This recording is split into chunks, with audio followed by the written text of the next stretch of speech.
They told you that success is a matter of effort, that if you wake early, stay humble and keep grinding, one day the world will notice you.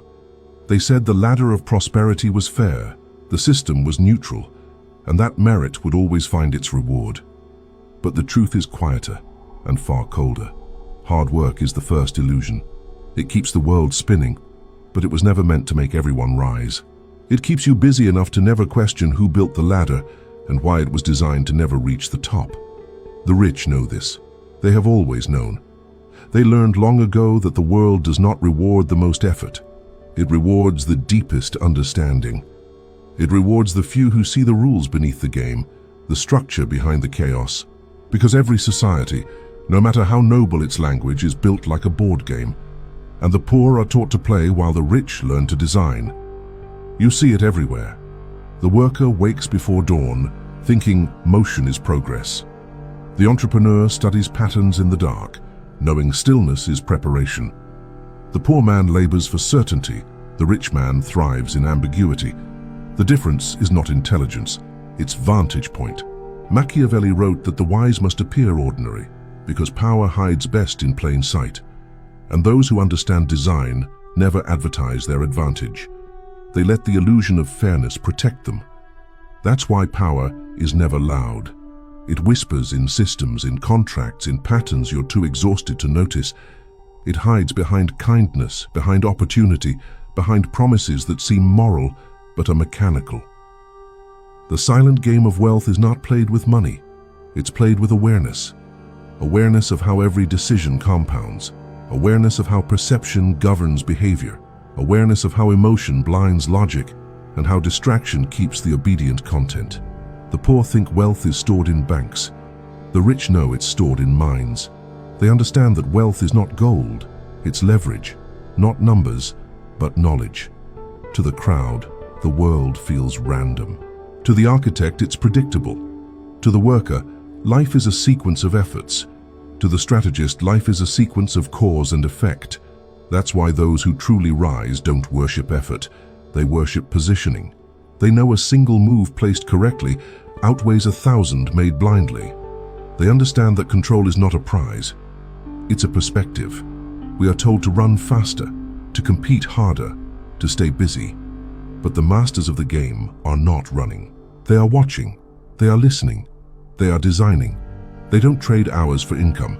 They trade attention for influence. They trade perception for permanence. They trade noise for silence, because they understand the ancient law: the one who controls the rhythm of others never needs to run. And so, as the world spins faster, they slow down. As others panic for opportunity, they wait for timing.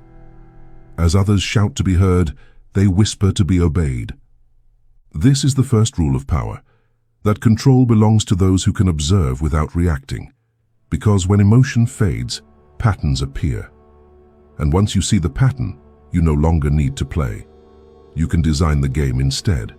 They told you the world was fair. That if you worked hard, followed the rules, and believed in progress, you'd find your place among the successful. They promised that merit decides destiny, that discipline and morality would always rise above privilege. But look closer. Meritocracy is not fairness. It is architecture, a story built to protect the powerful while pacifying the powerless. The myth of meritocracy is what keeps entire civilizations in motion. It convinces billions that their suffering has purpose, that their obedience has meaning, that if they only sacrifice more, tomorrow will be different. But tomorrow never changes, because the game itself never does. This illusion is elegant. It makes the cage look like a ladder. You climb because you believe there's a top, but there isn't. Only more steps, more exhaustion, more invisible ceilings. The rich understand this. They created the structure so that your striving fuels their stillness. While you run, they measure. While you produce, they position. While you hope, they design. Machiavelli knew this truth centuries ago. He warned that the wise ruler must keep his subjects busy with ambition. Ambition is a drug that numbs awareness. It makes obedience feel noble. And so, the powerful reward ambition, not because it threatens them, but because it sustains them. Think of how society glorifies the grind. We celebrate exhaustion as virtue. We call overwork discipline and confusion humility. We praise those who never stop moving, even when we know they're not moving anywhere. This is not accidental, it is social engineering. The idea of hard work as salvation is the most profitable illusion ever sold. It trains the mind to accept imbalance as destiny. It replaces the pursuit of understanding with the pursuit of activity. Hard work keeps the wheel spinning, but the wheel belongs to someone else. Every system that promises equality depends on controlled inequality to survive. It tells you effort leads to reward, while quietly rewriting the rules in favor of those who already hold power. The truth is uncomfortable, but simple. Success is not distributed by justice. It's allocated by design. And design has never been democratic. The rich appear lucky because they understand leverage. They appear gifted because they understand timing. They appear chosen because they understood what you were never taught, that the system was never built to be beaten, only to be used. Meritocracy is the perfect lie because it flatters you. It tells you that your destiny is yours. It tells you that suffering is noble. It tells you that fairness is real. But fairness was never the goal. Stability was. Predictability was. Control was. So long as you believe effort equals value, you'll keep producing for those who profit from your belief. And the irony? Even when the truth becomes visible, people cling to the illusion, because giving up the story means giving up hope. Hope keeps the engine running. Despair stops production, so they sell hope in motivational quotes and political slogans, in job titles and self-help books. They tell you to keep climbing, to keep grinding, to trust the process, even as the process quietly consumes you. The wealthy don't grind. They design the grind. They don't seek hope. They sell it. And the system continues, elegant, self-sustaining, invisible. The myth endures because it's comforting. It allows you to believe you're one step away, one raise, one promotion, one lucky break from the life you deserve.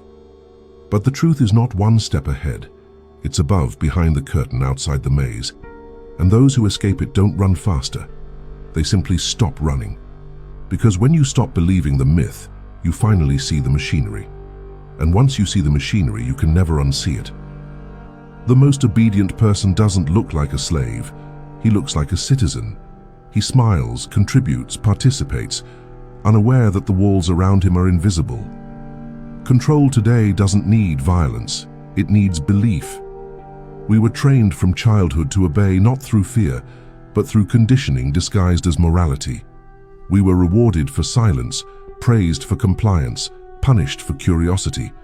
We were told to follow rules before we could question why the rules existed. That is how power modernized itself. It replaced the whip with the diploma. It replaced the master with the manager. It replaced fear of punishment with fear of exclusion. The result is a civilization that polices itself. You don't need to be forced to obey when you believe obedience is good. Machiavelli knew this truth intimately. He wrote that men are more willing to offend one who makes himself loved than one who makes himself feared. Because love creates comfort, and comfort creates obedience. Modern power learned this lesson perfectly. It doesn't demand your loyalty. It seduces it. It doesn't threaten your freedom, it distracts it. It doesn't need to censor you, it overwhelms you. Obedience now feels like choice. We buy it, we subscribe to it, we scroll it. You wake up, open a screen, and there it is, the gentle stream of content, carefully tailored to keep you calm, entertained, and comfortably blind. Every scroll is a tiny act of obedience, disguised as curiosity. Every like, every reaction, every purchase is a vote for your own captivity. The system has no face because it doesn't need one. It lives in your habits. It lives in your reflexes. It lives in your need to belong. You obey not because someone commands you, but because you fear being irrelevant. And irrelevance is the modern form of death. The psychology of obedience is subtle. It turns rebellion into performance. It gives you an outlet for anger, hashtags, opinions, outrage, as long as it doesn't lead to understanding. You're allowed to scream as long as you scream in the wrong direction. You're allowed to protest as long as it's monetized. You're allowed to rebel as long as it keeps you online. The obedient mind believes it is free because it can choose among distractions. But choices without awareness are not freedom, they are containment. The system doesn't need to limit what you do. It only needs to limit what you think about doing. And that's the brilliance of modern control. It doesn't suppress your will, it shapes it. Every dream you chase has been pre-approved. Every definition of success has been marketed. Even your desire for freedom is conveniently available in subscription form. It's the illusion of individuality within the comfort of conformity. Machiavelli would have smiled at this perfection. He once said that rulers should allow the people enough liberty to feel free, but never enough to threaten authority. And that's exactly what we live inside, a simulation of freedom powered by obedience. You can post, complain, and express outrage. You can vote, hustle, and self-improve. You can be yourself, as long as yourself fits within the system's design. And most never notice because noticing is uncomfortable. Awareness threatens the comfort of belonging. It isolates you from the herd, and the herd is home. That's why obedience survives, not through force, but through familiarity. Because when the prison is all you've ever known, escape looks like chaos. The moment you start to question the design, you feel it. That quiet terror that maybe you've lived your life by someone else's blueprint. And so, most people choose not to look. They tell themselves they're content. They call their obedience discipline. They call their compliance morality. But deep down they feel it, the faint hum beneath society's noise. The quiet awareness that something doesn't add up. It's the sound of the invisible leash tightening. Not around your body, but your perception. And in that silence, a truth begins to whisper. Obedience is not safety. It's sedation. Freedom begins not with defiance, but with awareness. The courage to see the strings without cutting them yet. Because before you can escape the cage, you must first learn to see its design. There's a reason the world feels heavy for most, and weightless for a few. The difference is not virtue, not effort, not even luck. It's design. Effort builds movement. Design builds empires. Every civilization, from the smallest business to the greatest empire, was built by those who learned this truth early. That hard work is a temporary advantage, but design is a permanent one. The poor work to stay alive. The rich design to stay relevant.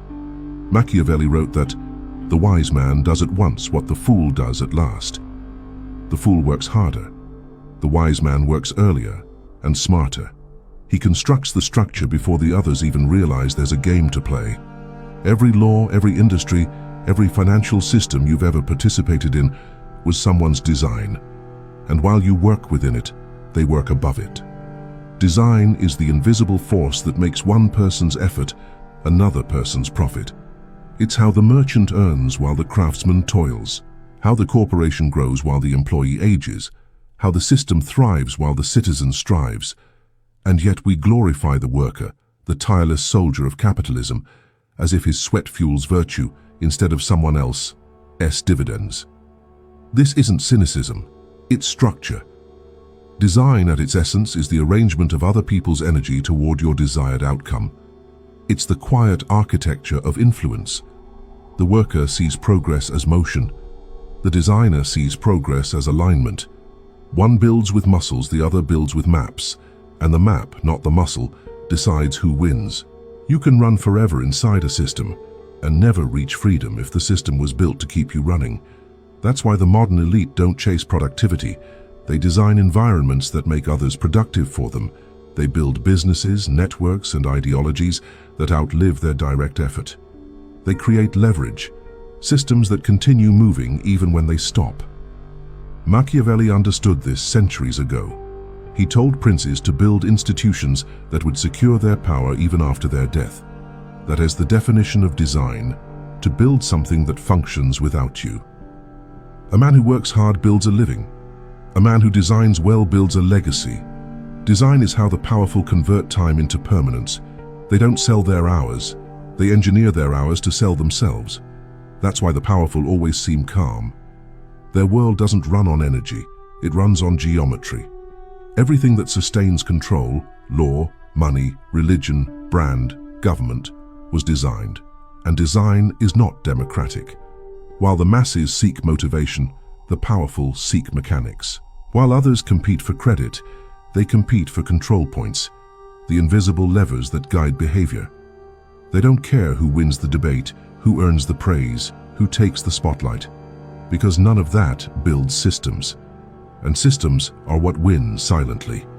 The powerful are not afraid to appear lazy, because they understand that motion is not progress. The most efficient king is one whose people enforce his rule without his presence. The most successful founder is one whose company runs without his input. The most intelligent mind is one that designs without needing to defend. The world calls them lucky, but luck is only the name the busy give to the patient. Look around you. Every routine, every habit, every norm that feels natural is someone's design. Your education was designed to produce workers, not thinkers. Your media was designed to produce emotion, not clarity. Your economy was designed to produce consumers, not creators. And still, people argue about fairness, unaware that fairness itself was designed to manage rebellion, not to eliminate inequality, but to regulate it. Machiavelli would tell you, the most dangerous man is not the one who rebels. It's the one who designs the rebellion, because control isn't found in domination. It's found in direction. The rich don't try to win every fight. They build systems where every outcome benefits them. They understand what the worker never questions, that true freedom isn't escaping the system. It's writing the code that runs it. Design is invisible power. It doesn't need recognition. It doesn't need approval, it only needs structure. And when the system is perfect, the designer disappears. He leaves behind a machine that feeds itself, endlessly, efficiently, beautifully, while the world below mistakes exhaustion for progress. The worker sweats, the designer waits. The worker shouts, the designer listens. The worker follows rules, the designer writes them. And in the end, both leave legacies, one of exhaustion, one of architecture. The world will always celebrate the former, but it will always be ruled by the latter. Power has never been about strength, it has always been about scale. The man who swings the sword can kill another man. The man who builds the army can kill without lifting a finger. That is leverage, the art of multiplying impact without multiplying effort. The poor believe power comes from labor. The rich know it comes from alignment. They understand that a single lever, placed correctly, moves more than 10,000 hands ever could. In physics, leverage is the principle of advantage. In psychology, it's the science of control. In economics, it's the foundation of empires. Machiavelli knew this centuries ago. He saw how kings stayed in power not by working harder, but by turning people, laws and beliefs into extensions of their will. He wrote that the ruler must not try to control everything, only the mechanisms that control others. That's leverage.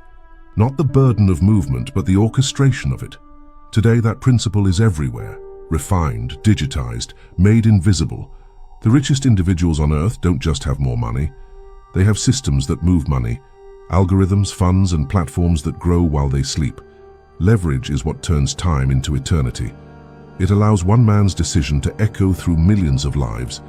It transforms knowledge into architecture, and architecture into power. The poor trade hours. The rich trade outcomes. The poor sell energy. The rich sell structure. Leverage is the bridge between the two, as the multiplier that turns stillness into movement and thought into dominance. Look at any hierarchy, political, financial, social. The few on top aren't there because they worked more. They're there because they found ways to make the work of others amplify their own design. That is the secret of leverage. It allows you to control results you didn't personally create, to own outcomes you didn't personally build, to profit from systems you no longer need to touch. Leverage transforms the invisible into influence. It is power made exponential. Most people don't notice it because it doesn't look dramatic. Leverage doesn't shout. It hums quietly in the background. In ownership, in code, in strategy. It hides in policy, in automation, in persuasion. Every great mind throughout history understood this principle. The key is not to do everything yourself, but to design mechanisms that do everything for you. That is why the poor work until they die, and the rich earn while they rest. It's not luck. It's a symmetry, the oldest formula for domination. Leverage separates the builders from the believers. The rich don't ask, how can I do more? They ask, how can this do more without me? They build systems of delegation, technological, financial, and psychological. They train employees, automate processes, manipulate narratives, each an extension of their will. And the irony? Those who work the hardest often become the levers themselves, moving the world for someone else. Because in a well-designed system, the obedient worker is the fuel. His motion is converted into someone else's control. The worker believes in fairness. The designer believes in physics. The worker asks for opportunity. The designer creates inevitability.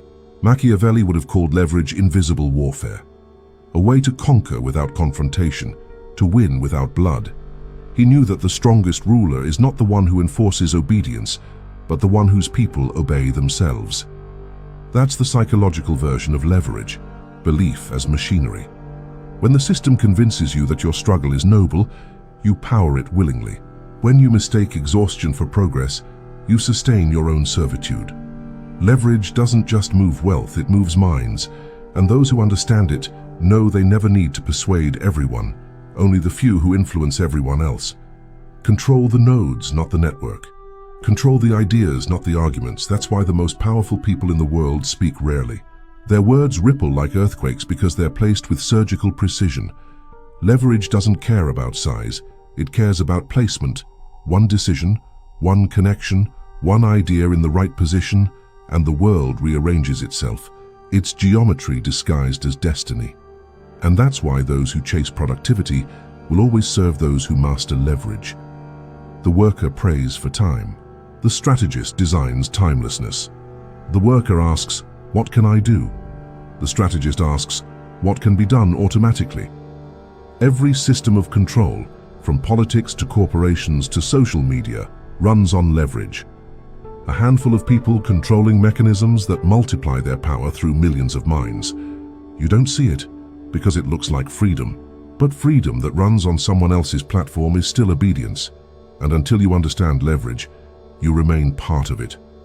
But the moment you do, the moment you stop mistaking motion for progress and start designing motion itself, you become the lever. And the world, whether it knows it or not, begins to move around you. You've seen what most will never see. You've heard what most will never understand. And now you know the game isn't played in daylight, it's designed in silence. Most will turn away from truth. They'll go back to the noise, to the comfort, to the illusion. But not you. If you're still here, it means something inside you refuses to sleep. It means you crave clarity over comfort, design over distraction. So stay. Join the few who think, who question, who watch. Because awareness is the first act of rebellion, and thought is the last freedom they can't take. Subscribe, not for content, but for consciousness. Every week we go deeper into power, psychology, and the invisible systems shaping us all. This is more than a channel.